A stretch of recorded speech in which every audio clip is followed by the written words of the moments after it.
ইমাম শাফিঈ রাহমাতুল্লাহ আলাইহি বলছে, নারীর সাথে হারাম যে কোনো সম্পর্ক, হারাম বিবাহ বহির্ভূত নারীর সাথে এই জিনা, তিনি বলছে এটা ঋণ, কর্জ, ঋণ। ঋণ প্রিয় যুবক মনে রেখো, এটা ঋণ।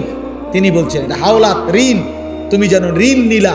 অতএব তোমার ফ্যামিলির উনি বলছেন যে হে ইমানদার, মনে রেখো তুমি যদি বিবাহ বহির্ভূত কোনো হারাম, জিনা কিংবা ব্যভিচার, হারাম কোনো নারীর সাথে সম্পর্ক করো, এই ঋণ তোমাকে তোমার পরিবারের কাউকে আপনজনকে দিয়ে শোধ দিতে হবে। আল্লাহর কসম, এটা ইমাম শাফিঈ বলছে। তুমি যদি তওবা না করো, আল্লাহ যদি মাফ না করে, তো ফ্যামিলির কাউকে দিয়ে এটা শোধ দিতে হবে। এই জন্য আল্লাহ নবী সাল্লাল্লাহু আলাইহি সাল্লাম, এক যুবক যখন নবীজির কাছে বলছিল, ইয়া রাসূলুল্লাহ ইযান লি বিজিনা, আমাকে ব্যভিচার জেনার অনুমতি দেন, নবীজি তাকে 5টা প্রশ্ন করছিল। আফা তুহিব্বুহু লি উম্মিক, আফা তুহিব্বুহু লি ইবনাতিক, আফা তুহিব্বুহু লি উখতিক, আফা তুহিব্বুহু লি আম্মাতিক, আফা তুহিব্বুহু লি খালাতিক। এই 5টা নবী বলছিল, যুবক তুমি কি চাও তোমার মায়ের সাথে কেউ জিনা করুক? যুবক বলছে না। বলছে তোমার মেয়ের সাথে কেউ জিনা করুক? যুবক বলছে না। তোমার বোনের সাথে কেউ জিনা করুক? যুবক বলছে না। তোমার ফুফুর সাথে কেউ জিনা করুক? যুবক বলছে না। তোমার খালার সাথে কেউ জিনা করুক? যুবক বলছে না।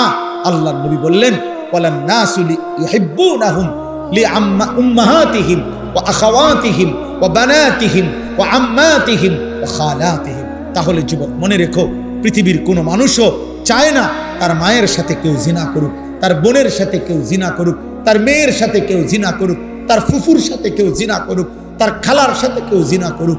তুমি যার সাথে ব্যভিচার করতে চাও, হারাম সম্পর্ক করতে চাও, সেও তো কোনো মানুষের মা, খালা, ফুফু, বোন, মেয়ে। তুমি সেটা কিভাবে করবা যুবক? আল্লাহর কসম, ওই যুবক বলছে, ইয়া রাসূলুল্লাহ আমি কসম করলাম এমন ঘৃণ্য জঘন্য কাজ আমি আর কোনোদিন করব না, আপনি আমার জন্য দোয়া করে দেন। নবী তখন ওর জন্য দোয়া করছে, বুকে হাত দিয়া। আল্লাহর নবী ওই যুবকদের জন্য দোয়া করছে। আমিও তোমাদের জন্য দোয়া করি, যদি কোনো যুবক সিদ্ধান্ত নাও হারাম নারী, হারাম ছবি দেখবা না, অশ্লীল দৃশ্য দেখবা না, হারাম কোনো মেয়ের সাথে সম্পর্ক করবা না, তো ওই দোয়া যেন আল্লাহ তোমার উপরও রাখে। নবী ওই যুবকের জন্য 3টা দোয়া করছে।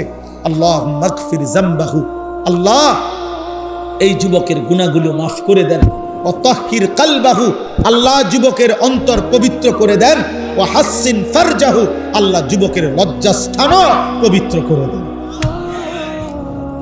তোমরাও দিল থেকে নিয়ত করো।